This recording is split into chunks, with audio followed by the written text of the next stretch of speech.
Hello students, welcome to a new lecture of physics. Today we will study a new topic, resistors in parallel.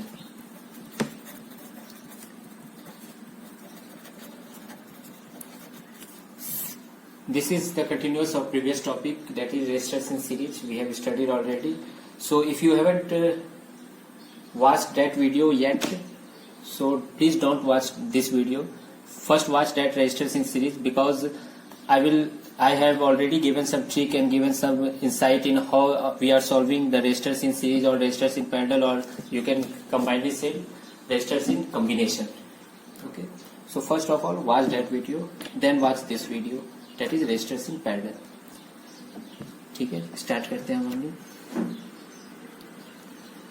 अब यहाँ पर क्या है, नाम से ही पता चल रहा होगा, टॉपिक के नाम से, the resistors will be connected in parallel. Series में क्या होता था, one end of one resistor is connected to the other end of another resistance and so on. यहाँ पर क्या होगा, दोनों एंड एक दूसरे रेजिस्टर के साथ कनेक्टेड रहेंगे, तभी तो पैरेलल कह सकते हैं. कैसे, देखिए ये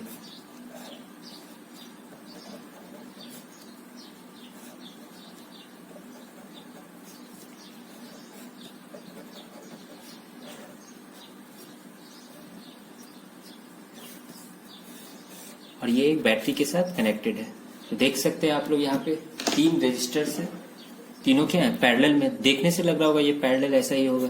ठीक है, R1 ये R2 ये R3. ठीक है, देख रहे हैं दोनों का जो एंड पॉइंट है A और B, दोनों सब आपस में क्या है, कनेक्टेड है. ये वोल्टेज V मान लेते हैं. लेट से टोटल करंट I यहाँ से फ्लो कर रहा है. ठीक है, यहाँ पे I आया है ना. क्या हर रेजिस्टेंस में सेम ये I चला जाएगा क्या? नहीं, ये करंट क्या होगा, बट जाएगा. इसमें I1 जाएगा, इसमें I2 जाएगा, इसमें I3 जाएगा, है ना. लेकिन करंट गायब तो नहीं होगा, इसलिए हम लोग कह सकते हैं जितना इस जंक्शन पे आया उतना ही गया है यहाँ से. ठीक है, तो एक हम ना लॉजिकली लिख सकते हैं I is equal to I1 plus I2 plus I3. ये तो समझ में आ रहा है ना, लॉजिकल चीज है कि जो करंट आया वही तो आपस में बटा. जैसे मान लीजिए 6 एम्पियर का होगा तो ये 2 2 2 या 2 1 3 ऐसे करके बट गया होगा. ठीक है, अब हम लोग यहाँ पे करते क्या आ रहे हैं, पिछले लेक्चर में भी देखे थे, इसके जगह एक इक्विवेलेंट रेजिस्टेंस बनाने की कोशिश करते हैं. यानी ये जो तीन रेजिस्टेंस इकट्ठे जो काम कर रहा है, यानी जितना करंट इस वोल्टेज इस बैटरी से ले रहा है उतना ही है ना, क्या कहता है, एक इकट्ठा कौन सा रेजिस्टेंस होगा जो कि वही काम कर देगा. ठीक है, तो बनाते हैं इसका इक्विवेलेंट रेजिस्टर. कैसा होगा, वहां पे बस एक रेजिस्टर बनाना होगा, V वोल्टेज बैटरी भी सेम रखना होगा, सेल सेम रखना होगा. ठीक है, और करंट भी क्या होगा, उतना ही फ्लो करवाना होगा वहां से भी. ठीक है, तभी तो हम लोग कंपेयर कर सकते हैं. अब देखिए यहाँ पे ओम्स लॉ से इसके लिए हम लोग क्या लिख सकते हैं, V is equal to I R equivalent, है ना. अब मैं इतना नहीं समझाऊंगा कि कैसे हो रहा है, ये सब समझ में आ रहा होगा, है ना. इस दो पॉइंट के बाद पोटेंशियल डिफरेंस कितना है, V है ना. और V equal to delta V equal to I R होता है ओम्स लॉ से. ठीक है, अब हम लोग देखिए I is equal to I1 plus I2. ये जो बैटरी पोटेंशियल डिफरेंस क्रिएट कर रहा है, क्या हम लोग कह सकते हैं कि हर रेजिस्टर्स में उतने ही पोटेंशियल डिफरेंस क्रिएट हो रहे हैं. देखिए ना, जैसे कि मान लीजिए पोटेंशियल डिफरेंस क्या होता है, इस पॉइंट का पोटेंशियल माइनस इस पॉइंट का पोटेंशियल, दो पॉइंट के पोटेंशियल का डिफरेंस. मान लीजिए ये ए पॉइंट है, ये बी पॉइंट है. ठीक है, या इसको ए ले लेते हैं, इसको बी लेते हैं. ठीक है, तो ये V क्या है, बेसिकली VA माइनस VB है ना, दो पॉइंट के बीच का पोटेंशियल डिफरेंस. अब देखिए तो इस पॉइंट का जो पोटेंशियल होगा, इस पॉइंट में भी वही पोटेंशियल होगा, इस पॉइंट में भी वही पोटेंशियल हो गया. A पॉइंट यहाँ पहुंच गया, B पॉइंट उसी तरह से यहाँ पहुंच गया. समझ रहे क्यों, क्योंकि कनेक्टिंग वायर में हम लोग मानते हैं कि रेजिस्टेंस 0 होता है तो कोई पोटेंशियल का ड्रॉप नहीं होता है. ठीक है, कोई पोटेंशियल का ड्रॉप नहीं होता है, यानी जो पोटेंशियल यहाँ पे वही पोटेंशियल हर जगह होगा. ठीक है, अब देखिए इस रेजिस्टेंस के अक्रॉस क्या है potential difference, VA minus VB है. R2 के भी अक्रॉस क्या है, VA माइनस VB है पोटेंशियल डिफरेंस. R3 के अक्रॉस भी क्या है, VA माइनस VB है. तो हम लोग कह सकते हैं कि R1 R2 R3 तीनों के अंदर क्या है, सेम पोटेंशियल डिफरेंस है. तो इन पैरेलल हम लोग क्या लिख सकते हैं, कंक्लूजन यहां से, इन पैरेलल कॉम्बिनेशन, ऑब्वियसली पैरेलल के लिए लिख रहे हैं, बेकार का मैं ये वर्ड लिख रहा हूं. In parallel combination potential difference is same for all resistors. समझ में आ रहा है, हाँ. सब जो पैरेलल में कंबाइंड है उन्हीं के लिए मैं बोल रहा हूँ, potential difference is same for all resistors. और अलग क्या होगा फिर, current is different. Current is different.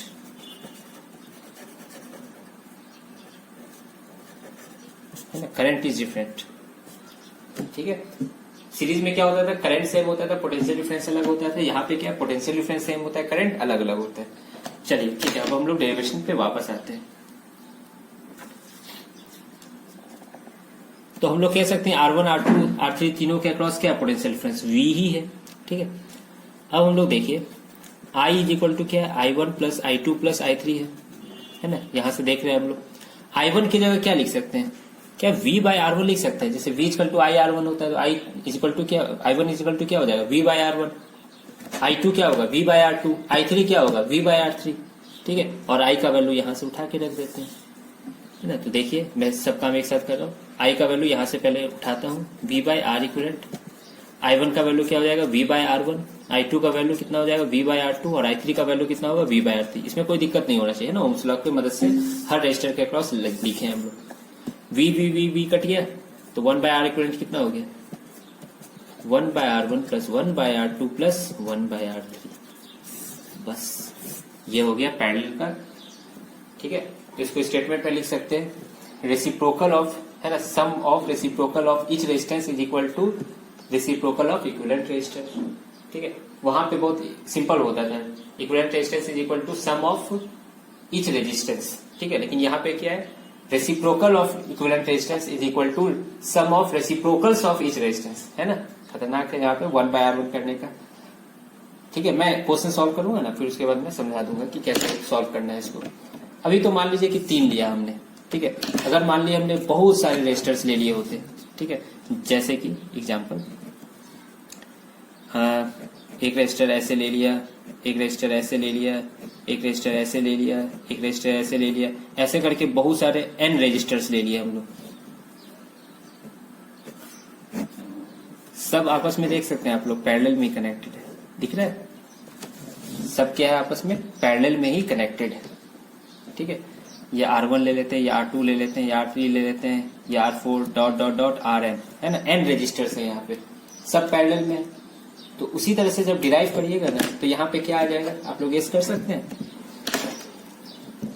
बस कुछ नहीं, 1 बाय R इक्विवेलेंट कैसे निकालोगे, 1 by R1 plus 1 by R2 plus dot dot dot, एक और लिखना चाहते हो 1 by R3 plus dot dot dot 1 by Rn। ठीक है, अगर मान लीजिए, मैं यहीं पे एक चीज आपसे पूछ लेता हूं, अगर मान लीजिए ये सब R के बराबर होता है, मतलब सब सेम होता है रजिस्टर, तो फिर क्या हो जाता है, कुछ नहीं, R1 R2 R3 सब क्या हो जाएगा, सेम हो जाएगा। तो 1 by R equivalent is equal to क्या हो जाएगा, 1 by R plus 1 by R plus dot dot dot 1 by R, है ना, n टाइम से ये, तो कितना हो जाएगा जोड़ के n बाय R हो जाएगा, 1 बाय R इक्वलेंट। लेकिन हम लोग को निकालना R इक्वलेंट है, तो इसको क्या करना होगा, हम लोग को उलटना होगा, R equivalent is equal to R by n, है ना। ये फॉर n रजिस्टर्स हो गया, ये क्या है, फॉर n रजिस्टर्स। 3 की कौन बात करता है, हम लोग तो n रजिस्टर्स के लिए पढ़ लिए। n क्या हो सकता है, कुछ भी, 100 200 1000 2000 कुछ भी, है, निकाल सकते हैं चुटकी में, कोई दिक्कत। सबकी वजह से करंट सेम होगा कि अलग होगा, इसमें सोचिए, सबकी वजह से करंट भी क्या होगा, सेम होगा। क्यों, क्योंकि पोटेंशियल डिफरेंस सेम है, रेजिस्टेंस भी सेम है, तो करंट भी क्या होगा, सेम होगा। करंट क्या हो जाएगा, V by R, V by R, V by R, कोई दिक्कत नहीं। चलिए, अगर मान लीजिए 2 रजिस्टर होता तो कैसे होता, जैसे कि एक एग्जांपल ले लो,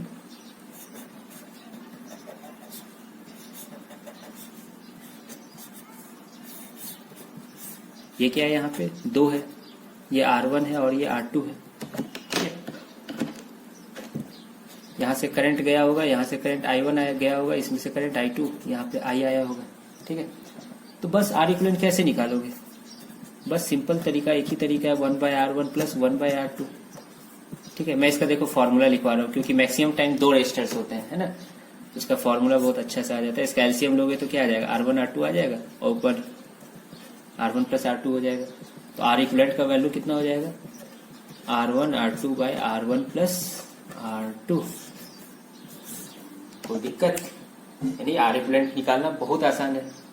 है ना। अच्छा एक चीज बताओ, आर इक्विवेलेंट करंट और वोल्टेज पे डिपेंड करता है क्या? बिल्कुल नहीं डिपेंड करता है, वो बस है ना क्या कहते हैं अपने इंडिविजुअल रेजिस्टर्स पे डिपेंड करता है, ठीक है। तो जब भी सब में डायग्राम देखो, सबसे पहले आर इक्विवेलेंट निकाल लो, है ना, चाहे पूछे हो या ना पूछा हो, क्योंकि उसका कहीं ना कहीं यूज आ ही जाता है ना। हम लोग जब क्वेश्चन करेंगे, बहुत सारे क्वेश्चन करेंगे, इनफैक्ट मैं तो 3-4 क्वेश्चन ही करवाऊंगा, जब आप लोग से प्रैक्टिस करवाऊंगा, कोई बुक में रेफर करूंगा ये क्वेश्चन करने के लिए, तो आप लोग को खुद समझ में आ जाएगा कि आर इक्विवेलेंट निकाल ही लेना चाहिए सबसे पहले, पूछे या ना पूछे, ठीक है। तो समझ में आ गया आर इक्विवेलेंट का फॉर्मूला क्या हो गया, R1 R2 bye R1 plus R2, है ना, यानी product of individual resistance divided by sum of individual resistance, ठीक है। कोई दिक्कत नहीं होना चाहिए। अब देखो जब ये निकाल लेते हैं ना, तो सब कुछ निकालने के लिए पूछता है करंट का वैल्यू क्या होगा, R1 में करंट कितना जा रहा होगा, R2 में करंट कितना जा रहा होगा, क्या बात है। करंट का वैल्यू क्या हो जाएगा direct V by R equivalent, क्योंकि इसका मतलब क्या होता है, बेसिकली हम लोग एक आर इक्विवेलेंट लगाए हैं और एक पोटेंशियल डिफरेंस बैटरी, जितना करंट जा रहा है वही तो इसका मतलब होता है, ठीक है, आर इक्विवेलेंट निकालने का मतलब। तो बस I equal to V by R equivalent कर दिए, आंसर आ गया। V पता ही था बैटरी का, आर इक्विवेलेंट निकाल ही चुके थे, तो करंट निकल गया। अच्छा I1 निकालते तो क्या करते, अब देखिए पोटेंशियल डिफरेंस यहाँ पे भी V है, पैरेलल का यही खेल है, तो I1 V बाय R1 हो जाता है। I2 निकालते तो क्या हो जाता है, V बाय R2 हो जाता है। कोई दिक्कत, बस ये सब काम करना होता है। एक क्वेश्चन दे दूं क्या आप लोगों को, है ना, जल्दी से इस क्वेश्चन को करिए।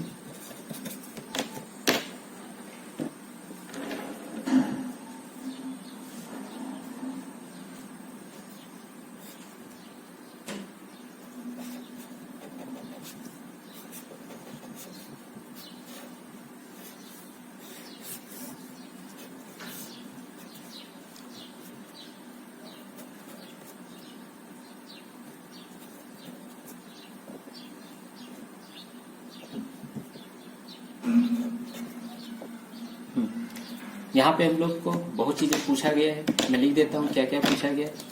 पहला पूछा गया, मान लीजिए यहाँ पे एक एमीटर लगा हुआ है ए है, यहाँ पे एक एमीटर में लगा देता हूँ A1, यहाँ पे एक एमीटर लगा देता हूँ A2, है ना। पहला पूछा गया आर इक्विवेलेंट का वैल्यू कितना है। दूसरा पूछा गया रीडिंग इन ए क्या है। तीसरा पूछा गया रीडिंग इन A1 क्या है। चौथा पूछा गया रीडिंग इन A2 क्या है।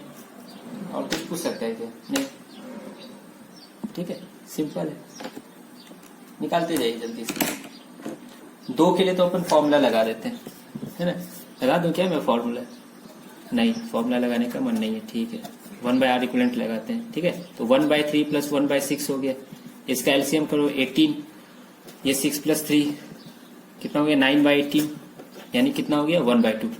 अब देखो बच्चे लोग सॉल्व करते हैं ना, तो 1/2 डायरेक्ट बोल देते हैं आर इक्विवेलेंट, नहीं बाबू, ये 1 बाय आर इक्विवेलेंट का वैल्यू 1/2 है, ठीक है। तो आर इक्विवेलेंट के लिए इसका फिर रेसिप्रोकल करना होगा 2 ओम। समझ में आ रहा है ये चीज। तो यही गलतियां होती है अक्सर, इस गलती को मैं पॉइंट आउट कर रहा हूँ अभी यहाँ पे, ध्यान से समझ लो, ठीक है। तो आर इक्विवेलेंट का वैल्यू 2 ओम हो गया, बहुत अच्छा। एमीटर का रीडिंग क्या, अब एमीटर क्या रीड करता है, करंट, टोटल करंट रीड करता है। ये I1 I मान लो, इसमें से I1 मान लो, इसमें से I2 मान लो, टोटल करंट ही तो रीड करता है वो, क्या दिक्कत है उसमें। I क्या हो जाएगा V बाय आर इक्विवेलेंट, है ना। V कितना है यहाँ पे 8 वोल्ट है, आर इक्विवेलेंट कितना आया 2 ओम आया, तो कितना आ जाएगा 4 एम्पियर। तो 1 A का रीडिंग हो गया। तीसरा A1 का रीडिंग क्या होगा, यानी I1 का वैल्यू कितना हो जाएगा, डायरेक्ट V बाय R1 कर दो, है ना, यानी 8/3 कितना एम्पियर, सिंपल। चौथा I2 का वैल्यू क्या हो जाएगा 8/6 लिख दूं मैं डायरेक्ट, 8/6 एम्पियर। देखोगे ना I1 प्लस I2 जोड़ोगे तो ये 4 आना चाहिए, जोड़ के देख लो, 8/3 प्लस 8/6 आ रहा है 16 8 24/6, हाँ 6 6 24, हाँ आ रहा है, बिल्कुल सही है, कोई दिक्कत नहीं होना चाहिए इसमें, ठीक है। तो ये पैरेलल कॉम्बिनेशन हो गया। तो बस ऐसे ऐसे क्वेश्चंस रहते हैं। एक और रेजिस्टर से रहता है तो क्या दिक्कत है, कोई दिक्कत नहीं है। हाँ दिक्कत कब होगा, जब यहाँ पे भी एक रेजिस्टर लगा देते तो कुछ सीरीज में हो जाता, कुछ पैरेलल में हो जाता, तब हालत खराब होगी। तो वो हम लोग क्या कहते हैं नेक्स्ट क्लास में वो हम लोग पढ़ेंगे कि कभी कुछ सीरीज में हो, कुछ पैरेलल में हो, तो फिर उसको कैसे सॉल्व किया जाता है, ठीक है। तो मैं कहूंगा कि आज आप लोग सीरीज और पैरेलल का अच्छे से नोट्स बनाइए, उसको अच्छे से रिवीजन कर लीजिए, ठीक है, ताकि नेक्स्ट क्लास में आपको सारी बातें बहुत कॉन्स्टेंटली अच्छे से समझ में आती रहे, ठीक है। थैंक यू फिर आज के लिए।